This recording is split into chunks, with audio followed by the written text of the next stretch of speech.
மக்களவை தேர்தலை போல் ஹரியானா தேர்தல் முடிவுகள் தேர்தல் ஆணையம் தாமதமாக பதிவேற்றுகிறது என்ற ஒரு குற்றச்சாட்டானது முன்வைக்கப்பட்டிருக்கிறது.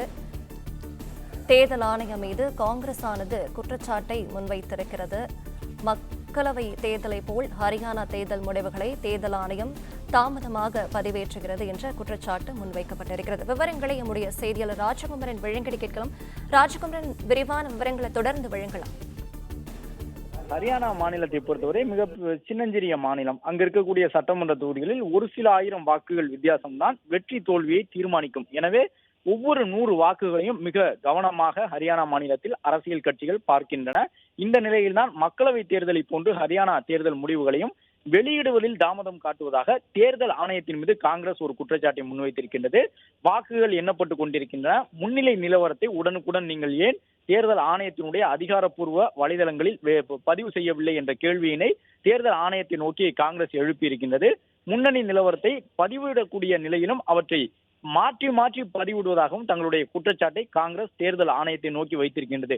ஏற்கனவே மக்களவை தேர்தலின் பொழுது வாக்கு பதிவிற்கு பிறகாக தேர்தல் ஆணையம் அந்த வாக்குப்பதிவு விழுக்காடுகளை மாற்றி வெளியிட்டதை காங்கிரஸ் கட்சி மிக முக்கியமான ஒரு கேள்வியாக எழுப்பியிருந்தது. இப்போது வரை தேர்தல் ஆணையத்தின் மீதான குற்றச்சாட்டாக அதை காங்கிரஸ் தரப்பினர் சொல்லி வருகின்றார்கள். தேர்தல் முடிந்த பிறகு வாக்கு பதிவு என்று சொல்லி ஒரு சதவீதத்தை வெளியிட்டார்கள். அதன் பிறகு 2 நாட்கள் கழித்து திருத்தப்பட்ட வாக்கு சதவீதம் என்று கூடுதலாக ஒரு சில தொகுதிகளில் வாக்கு பதிவாகி இருப்பதாக பதிவு செய்திருந்தார்கள். இதில் முறைகேடு நடந்திருக்கின்றது என்று மக்களவை தேர்தல் முடிவுக்கு பிறகாக காங்கிரஸ் ஒரு முக்கியமான குற்றச்சாட்டை முன்வைத்திருந்தது. இந்த நிலையில் ஹரியானாவிலும் அதே போன்ற அணுகுமுறையை தேர்தல் ஆணையம் கடைபிடிப்பதாக தங்களுடைய குற்றச்சாட்டை காங்கிரஸ் பதிவு செய்திருக்கின்றது. ஹரியானாவில் எண்ணப்படக்கூடிய வாக்குகள் முன்னணி நிலவரங்களை உடனுக்குடன் தேர்தல் ஆணையம் தன்னுடைய அதிகாரப்பூர்வ பக்கத்தில் பதிவு செய்ய வேண்டும் என்பது காங்கிரசினுடைய கோரிக்கையாக இருக்கின்றது. ஏனென்றால் காங்கிரசின் வெற்றி என்பது வெற்றி வாய்ப்புக்கான முன்னிலை என்பது தற்பொழுது 35 இடங்களாக குறைந்திருக்கின்றது ஹரியானாவில். அதே நேரம் பாஜகவை பொறுத்தவரை ஏறக்குறைய அவர்கள் இந்த முன்னணி நிலவரங்களை பார்ப்பதை விட ஆட்சி அமைப்பதற்கான ஆலோசனைகளில் ஈடுபட தொடங்கி இருக்கின்றார்கள். 3வது முறையாக ஆட்சி அமைக்கப் போகின்ற பாஜகவில் ஹரியானாவில் யாரெல்லாம் அமைச்சரவையில் இடம்பெறப் போகின்றார்கள் என்பது தொடர்பாக உயர்நிலை குழு அளவில் ஆலோசனை நடைபெற்று வருவதாக ஹரியானாவினர் இருக்கக்கூடிய அந்த பாஜக தரப்பு தகவலாக இருக்கின்றது. அதே நேரம் காங்கிரஸை பொறுத்தவரை எதிர்பார்த்த வெற்றி அவர்களுக்கு ஹரியானாவில் கிடைக்காது என்பது தற்போது உணரக்கூடிய வகையில் அவர்களுக்கான முன்னிலை நிலவரங்கள் மிக குறைவாகவே பதிவாகி இருக்கின்றன. இந்த நிலையில்தான் தேர்தல் ஆணையத்தை நோக்கிய தங்களுடைய குற்றச்சாட்டை காங்கிரஸ் கட்சியினர் முன்வைத்து வருகின்றார்கள். அதே நேரம் காங்கிரஸை பொறுத்தவரை ஜம்மு காஷ்மீர் மாநிலத்தில் தேசிய மாநாட்டு கட்சியுடன் இணைந்து ஆட்சி அமைப்பதற்கான ஒரு சூழல் உருவாகி இருக்கின்றது. 53 இடங்கள் என்கின்ற ஒரு மிக பெரும் முன்னிலையுடன் காங்கிரஸ் கட்சி ஜம்மு காஷ்மீர் மாநிலத்தில் தங்கள் கூட்டணியில் முன்னிலை பெற்றிருக்கின்றார்கள். பாஜகவை பொறுத்தவரை காஷ்மீரில் காலை முதலே எந்த விதமான மாறுதலும் இல்லாமல் குறையாமல் தொடர்ந்து 25 இடங்களில் முன்னிலை என்பதை தக்க வைத்துக் கொண்டிருக்கின்றது பாரதிய ஜனதா கட்சி காஷ்மீர் யூனியன் பிரதேசத்தில். ஹரியானாவிற்கான முடிவுகள் தான் தொடர்ச்சியாக நொடிக்கு நொடி மாறக்கூடிய வகையில் இருந்தது. அங்கும் கூட தற்பொழுது ஓரளவு முன்னிலை நிலவரங்கள் இறுதியடைய தொடங்கி இருக்கின்றன. முன்னிலையில் இருந்த வேட்பாளர்கள் மிகப்பெரிய வாக்குகள் வித்தியாசத்தில் தொடர்ச்சியான முன்னிலையை தக்க வைத்துக் கொண்டிருப்பதன் மூலமாக வெற்றி பெறுவதற்கான ஒரு சூழல் இருப்பதாக பார்க்கப்படுகின்றது. காங்கிரசினுடைய நட்சத்திர வேட்பாளர்கள் உள்ளிட்டவர்களை எல்லாம் பார்க்கின்றோம். அதே போன்று ஜம்மு காஷ்மீர் மாநிலத்தில் உமர் அப்துல்லா அவர் ஒரு மிகப்பெரிய முன்னிலையை பெற்றிருக்கின்றார். ஃபரூக் அப்துல்லா அவர்களுடைய பாரம்பரியத்தில் வந்த உமர் அப்துல்லா உள்ளிட்டவர்கள் முன்னிலை பெற்றிருக்கின்றார்கள்.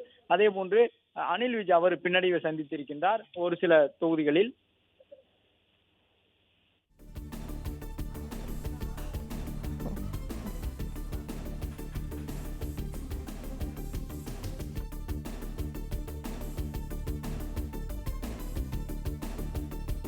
தற்பொழுது இந்த முன்னிலை நிலவரங்களை பார்த்து வருகின்றோம். 2 கட்சிகளும் மாறி மாறி முன்னிலை பெற்று வருகின்றார்கள். ஹரியானாவினுடைய தேர்தல் முடிவு மிகுந்த முக்கியத்துவம் பெற்ற ஒரு முடிவாக பார்க்கப்படக்கூடிய நிலையில் 49 இடங்களில் பாஜக முன்னிலை பெற்றிருக்கின்றது. அங்கு யார் ஆட்சி அமைப்பார்கள், பாஜக தலைமையில் யார் முதலமைச்சராக வரப்போகின்றார்கள் என்பதற்கான ஆலோசனை கூட்டங்கள் நடைபெற்று வருகின்றன.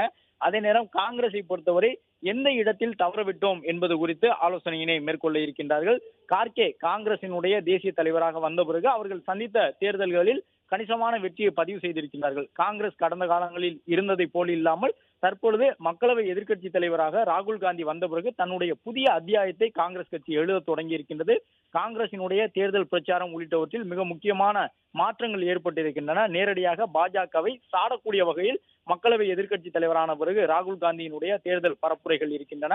அதே போன்று வெவ்வேறு மாநிலங்களில் பல்வேறு விதமான தந்திரங்களை கையாண்டு அந்த மாநிலத்தினுடைய அரசியல் நிலவரங்களுக்கு ஏற்ப அரசியல் வியூகங்களை வகுத்து பாஜகவிற்கு சரிசமமாக போட்டி ஏற்படுத்தக்கூடிய வகையில் காங்கிரசும் தற்பொழுது ஒவ்வொரு மாநிலத்திற்கும் ஏற்ற முறையில் தேர்தல் யுக்திகளை வகுத்து வருகின்றார்கள். அது மட்டுமல்லாமல் கடந்த மக்களவை தேர்தலிலே பார்த்திருந்தோம், காங்கிரஸ் தலைமையிலான கூட்டணியில் இருக்கக்கூடிய ஆம் ஆத்மி, இடதுசாரிகள், திரிணாமுல் காங்கிரஸ் உள்ளிட்டவர்கள் வெவ்வேறு நிலைப்பாட்டில் இருந்தார்கள். இவற்றையெல்லாம் கடந்து அவர்கள் எப்படி காங்கிரஸ் தலைமையிலான கூட்டணியில் இடம்பெறுவார்கள், காங்கிரஸ் எப்படி அந்த ஒரு சில மாநிலங்களில் எதிர்க்கட்சிகளாக இருக்கக்கூடிய கட்சிகளை அரவணைத்து ஒரு தேசிய அளவில் வாக்குகளை பெறும் என்ற ஒரு கருத்தையும் பாஜக தரப்பில் ஒரு குற்றச்சாட்டாக முன்வைத்து வந்தார்கள். அது காங்கிரசுக்கு பின்னடைவை ஏற்படுத்தும் என்றெல்லாம் சொன்னார்கள். ஆனாலும் காங்கிரசுக்கு அதற்கான வாக்குகள் அந்தந்த மாநிலங்களில் திரிணாமுல் காங்கிரஸ் மூலமாக, இடதுசாரிகள் மூலமாக ஒரு சில மாநிலங்களில் எதிரெதிர் கட்சிகளாக பிரிந்து நின்றாலும் கூட தேசிய அளவில் இந்தியா கூட்டணியில் ஒன்றாக நிற்பதற்கு எந்த விதமான தடையும் இல்லாமல் இருந்தது. அதன் காரணமாகத்தான் ஒரு வலிமையான எதிர்க்கட்சியாக இந்தியா கூட்டணியினுடைய தலைவர்கள் தற்பொழுது மக்களவையில் இடம்பெற்றிருக்கின்றார்கள். அது மட்டுமல்லாமல் எதிர்பார்த்த அறுதி பெரும்பான்மையுடன் ஆட்சி அமைப்பதற்கு தேவையான இடங்களையும் பாஜகவால் மக்களவை தேர்தலில் பெற முடியவில்லை. இந்த நிலையில்தான் அதன் தொடர்ச்சியாக ஹரியானா மாநிலத்தில் நடைபெற்றிருக்கக்கூடிய இந்த தேர்தலிலும் வெற்றி பெற்று மேலும் ஒரு அடியை முன்னோக்கி வைப்பதற்கு காங்கிரஸ் தற்பொழுது தயாராகி வந்தது. ஒரு காலத்தில் இந்தியாவில் இருக்கக்கூடிய மாநிலங்களில் 4/3 பங்கிற்கும் கூடுதலான மாநிலங்களில் காங்கிரஸ் தலைமையிலான ஆட்சி, காங்கிரஸ் அங்கம் பெற்றிருக்கக்கூடிய ஆட்சி நடந்து வந்தது. ஆனால் 80களுக்கு பிறகு காங்கிரசினுடைய அந்த வளர்ச்சி தடைபட்டது. காங்கிரஸ் கொஞ்சம் கொஞ்சமாக பின்தங்க தொடங்கி தற்பொழுது காங்கிரஸ் கட்சி இந்தியாவில் ஏறக்குறைய ஒரு 3 மாநிலத்தில் மட்டும்தான் முழு பலத்தோடு ஆட்சியில் இருக்கின்றது. அதன்படி கர்நாடக மாநிலம், தெலுங்கானா மாநிலம், இமாச்சல பிரதேசம் உள்ளிட்ட இடங்களில் மட்டும்தான் காங்கிரஸ் ஆட்சியில் இருக்கின்றது. அண்மையில் நடைபெற்ற மக்களவை தேர்தலோடு நடைபெற்ற சத்தீஸ்கர் உள்ளிட்ட சட்டமன்ற தேர்தல்களிலும் காங்கிரஸ் தன்னுடைய ஆட்சியை பாஜகவிடம் பறிகொடுத்திருந்தது.